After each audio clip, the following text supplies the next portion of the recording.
여러분 안녕하십니까. 저는 글을 쓰고 다큐멘터리를 만드는 김천입니다. 지난번에 이어서 히말라야 오지 타보에 대해서 좀 더 말씀드리겠습니다. 타보는 해발 3200m에 있는 아주 작은 수도원 마을입니다. 협곡과 협곡 사이에 겨우 작은 보리밭 하나가 있어서 그 사람이 살만한 그런 환경을 만들고 있고요. 근데 이곳이 유명한 것은, 그러니까 제가 갔던 1986년 정도죠. 그게 딱 타보의 수도원이 만들어진 지 1000주년이 되는 그런 해였기 때문에 대규모 종교 행사가 벌어졌습니다. 달라이라마는 평소에 이 타보라는 곳은 지상에서 가장 성스러운 곳 중에 한 곳이기 때문에 당신이 은퇴하면 이곳에서 수행을 계속하고 싶다는 그런 뜻을 밝혔을 정도로 아름답고 성스러운 분위기가 있는 곳입니다.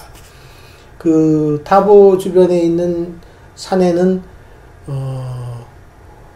동굴들이, 고대부터 그 수행자들이 기도하는 동굴들이 있고요. 그리고 그 주변 전경이 마치 화성을 연상시킬 만큼 황량한, 그런 아무것도 살 수 없을 정도의 그런 황량함, 그리고 빙하가 녹아서 흐르는 스피티 강이 마을을 굽어 흐르고, 사람들도 거의 종교적 어떤 신앙심이 없으면 살기가 어려운 그런 곳입니다. 얘가 얼마나 오지냐 하면, 타보 북쪽으로 산을 바로 넘으면 지난번에 중국군과 인도군이 충돌을 해서 대규모 사상자가 났던 판공호수가 있습니다. 그러니까 인도와 티베트의 국경지대이기도 하고 늘 군사적 긴장감이 감도는, 또 군사적으로 굉장히 요충지이기도 하죠.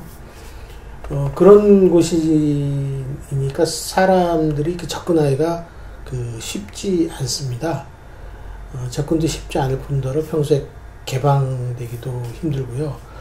여기에 접근하는 길은 레일 라다크 쪽에서 들어오는 그 길이 있는데, 그거는 1년에 겨우 2달, 7월달, 8월달에 겨우 길이 열리고, 평소에는 얼음과 빙하 만년설에 덮여가지고 차들이 다닐 수 없는 그런 오지 중에 오지입니다. 그런데 이제 여기가 티베트, 예전에는 티베트 문화권, 티베트의 영역이었기도 했겠죠. 지금처럼 국경이 군사지대가 되기 전에는.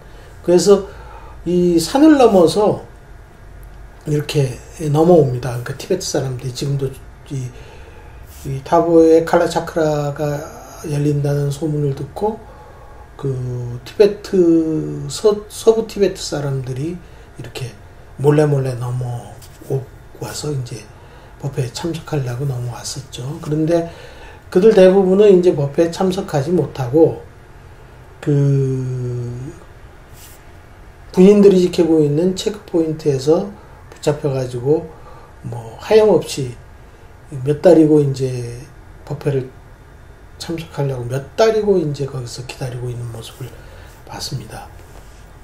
참 간절한 거죠. 제가 타보에서 달라이라마 스님을 뵙고 나서 또 다른 티베트 고승과 인터뷰를 했는데요. 그분은 바로 당시에 티베트 망명정부의 행정수반을 이끌고 있던 쌈동 림포체라는 분입니다. 쌈동 림포체는 티베트인들에게는 그 수행이 깊은 스님으로도 존경받고, 또 얼마 전에, 몇 해 전에 달라이라마의 망명정부가 민간에게 그 권한을 이양하기 전까지만 해도 티베트 망명정부의 행정부와 우리로 얘기하면 국회를 통틀어서 이끌고 티베트 망명자들을 위해서 어떤 행정적인 서비스를 하시던 분입니다. 그러니까 티베트 분들이 그 분에 대해서 갖고 있는 존경심과 그 달라이라마의 신임은 굉장히 깊은 분이죠. 근데 이분을 오랫동안 대하고 만나본 그 사람들의 이야기를 들으면 그야말로 정말 자기가 믿는 것, 자기가 가르치는 것과 자기 삶을 일치시켜서 사는 분이라고 해요. 나람살라의 산자락에 있는 작은 오두막에 사시는데 정말 그야말로 아무것도 없는 그런 정말 그런 오두막에 혼자 살고 계시다 그래요. 근데 코로나가 있기 전에 재작년에 우리나라의 보르도 차제론, 그러니까 깨달음으로 향해 가는 올바른 길이라는 그 람린이라는 티베트 불교의 정수를 담은 논서이죠. 그 논서를 강의하기 위해서 한국에를 오신 적이 있습니다. 그때 제가 그 인터뷰하는 거를 곁에서 봤는데 굉장히 인상 깊은 이야기를 하셨어요. 스승이 되기, 나는 여러분들에게 스승이 되기보다는 여러분과 함께 진리를 향해 떠나는 길의 길동무이다. 그러므로 내가 경험한 것들을, 이것을 여러분들을 벗처럼 함께 나누고 전하고 싶을 뿐이다. 그런 말씀을 하셨어요. 굉장히 고위직의 승려임에도 불구하고 전혀 격식이나 뭐 교만함이나 이런 것이 정말 조금도 찾아볼 수 없는 그런 태도였는데요. 타보에서 그분이 들려준 인터뷰 내용은 티베트가 고난 속에 살고 있지만 그 고난으로부터 벗어나기 위해서 마음으로라도 조금이라도 폭력을 일으켜서는 안 된다. 우리는 진리의 방식대로 우리의 정당성을 끊임없이 말하고 요구하겠다. 이런 말씀을 하셨어요. 듣기에 따라서는 이게 나약한 사람의 변명으로 들릴 수도 있을 겁니다. 하지만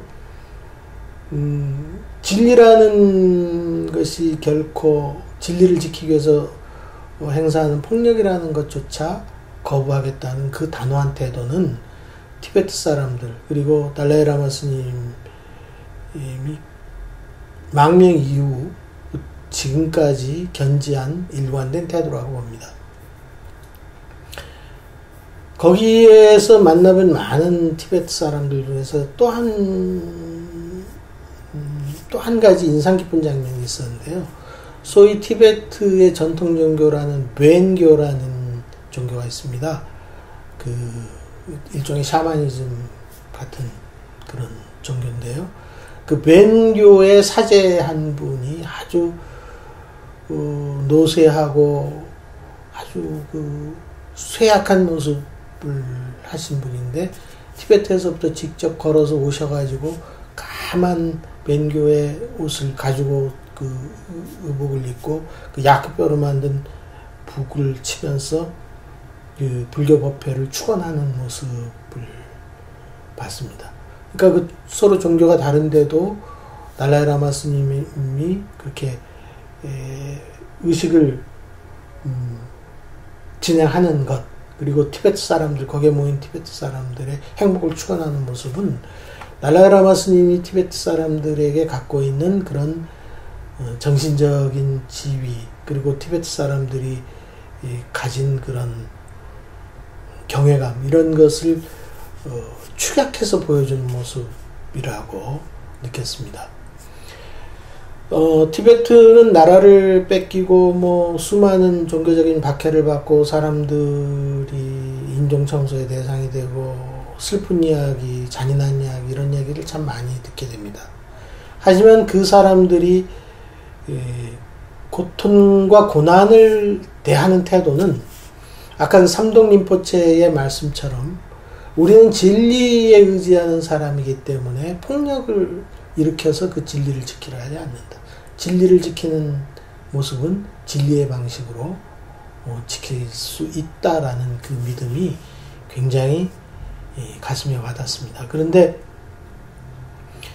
그때 했던 의식이 칼라 차크라 탄트라라는 의식인데요. 이게 우리가 고난을 대하는 태도와 좀 연관이 있습니다. 칼라는 시간이고 차크라는 수레바퀴고 탄트라는 의식이죠. 그러니까 이것을 한자로 번역하면 시륜금강승이라고 그렇게 번역을 합니다. 그러니까 이게 뭐냐 하면 지금 나는 죽음 앞에서 소멸되고 부서지고 나를 이루고 있는 물질들은 흩어져서 죽음으로 인해서 끝나고 시간 속에서 사라지게 되겠죠. 그렇지만 내가 지금 내 마음에서 일으킨 진리를 향해서 깨달음을 향해서 또 세상의 모든 생명을 위해서 자비심을 갖고 베풀겠다는 그 마음, 그것을 보리심이라고 표현하는데요. 그 보리심을 나의 육군, 그러니까 모든 감각에 심어서 이것이 나의 육신은 사라지더라도 언젠가 때가 돼서 수없이 많은 시간과 시간의 수레바퀴를 건너서 언젠가는 그 씨앗이 싹 터서 세상 사람들과 함께 모든 생명을 위한 삶을 살 수 있게 되리라라는 그 염원이 칼라차크라 탄트라입니다. 그러니까 이것은 대개 이제 과거에 인도에 무슬림들이 침략을 해가지고 이제 불교를 파괴하던 시절이 있었습니다. 한 8세기경서부터 그런 일들이 벌어졌는데 그 사륙의 시간, 그러니까 불교를 믿는 이들은 닥치는 대로 죽음을 당하고 승려들과 절이 파괴되고 세계에서 가장 컸다는 나란다 승원이 불타오르고 그 도서관이 100일을 탔다 그러죠. 그렇게 될 때 그 인도의 오리사 지방하고 벵갈 지방에서 시작된 그런 종교의식입니다. 그게 이제 10세기경에 이제 아주 자리를 잡게 되는데요. 그건 이제 그렇죠. 죽음 앞에서 나는 나약하더라도 나의 믿음은 시간 속에서 영원하리라. 내가 진리를 향해서 나아가겠다고 지금 먹은 마음은 내가 죽더라도 저 우주와 함께 언젠가는 실현되리라는 그런 믿음입니다. 이 믿음은 우리나라의 종교사를 이렇게 살펴봐도 좀 흡사한 경우가 있었는데요. 그러니까 우리나라는 14세기쯤 고려 말에 몽골의 침략 그리고 무신정권의 오랜 그 폭정 이런 걸로 기아와 질병과 고통이 막 한없이 이 땅을 이제 지배하던 때가 있습니다. 근데 그때를 살았던 사람들, 특히 불교도들 중에 불교도들은 이 매한계라는 거를 했어요. 매한계라는 거는 참나무를 갯벌에 묻으면 그것이 1000년의 시간이 흐르면 침향이 돼서 가장 귀한 향이 되고 내가 지금 이 고난 속에서 지금 힘들지만 그 원을 내가 갯벌에 심어 놓으면 가장 천하고 미천한 것이 가장 귀한 것이 돼서 그 1000년 후에 닥치게 될 좋은 세상, 사람들이 모두가 행복하게 사는 세상, 파괴와 사륙이 없고 진리가 지배하는 그런 세상이 왔을 때 그 향을 그 시대를 살아가는 그 시간을 살아가는 사람들을 위해서 바치겠다는 그런 종교의식입니다. 참 장황하죠. 그 사천에 가면 그게 이제 우리나라 남해안을 타고 서해안 저기 해주일 때까지 계속 그 고려말의 그런 매항의식이 계속해서 벌어졌는데 사천에 가면 그 사천매항비라는 것이 남아 있습니다. 기록돼 가지고 정확한 의식 시와 때와 이런 것이 이제 정확히 기록된 거는 그건데요. 거기에는 달공스님이라는 분이 남긴 매항계문이 있죠. 거기에 보면 이런 귀절이 있습니다. 우리가 비록 이렇게 힘들고 이 고통을 견뎌내야 될 땅에 살고 있지만 언젠가 진리가 실현돼서 모든 사람이 다 평등하고 모든 사람이 다 평안하게 살 그 시절에 반드시 오리라는 것을 믿어 우리가 죽음 앞에서 두려움 앞에서 굴복하지 않고 이 진리를 지켜나가고 마음속에 이 원을 일으키는 것에서 물러서지 않겠습니다. 이런 문장이 있어요. 굉장히 감동적이죠. 그러니까 이게 칼라 차크라 탄트라나 티베트 사람들의 어떤 진리에 관한 어떤 의지나 그리고 구한말에 있었던 그런 매한계를 묻었던 4,000명비는 4,100명의 민중이 모여가지고 함께 그 염원을 올렸다 그래요. 그런 사람들이나 매 한 가지의 마음일 겁니다. 고통은 늘 세상을 지배하죠. 힘들지 않은 삶은 없을 겁니다. 죽음이라는 것이 두렵기도 하고요. 근데 그 두려움 앞에서 우리는 어떻게 행동할 것인가 하는 것은 우리의 선택의 문제일 겁니다. 좌절해서 분노와 욕망과 폭력에 휩쓸리지 않고 내 마음속에 진리를 향한 마음은 세상의 모든 생명 가진 것들을 향해서 헌신하겠다라는 그 바람은 결코 파괴되지도 않고 부서지지도 않으리라는 믿음. 그것이 이 따보에서 칼라 차크라 탄트라에서 그리고 달라이 라마 스님을 그때 뵙고 삼동 림포체나 또는 거기에 의식에 참여하러 온 티베트 사람들을 보면서 배우고 느낀 겁니다. 자, 오늘은 여기까지 하고요. 다음 시간에는 칼라 차크라 탄트라의 세밀한 모습을 조금 더 상세하게 그때 제가 본 모습들 그 전경을 조금 더 상세하게 설명드리겠습니다. 고맙습니다.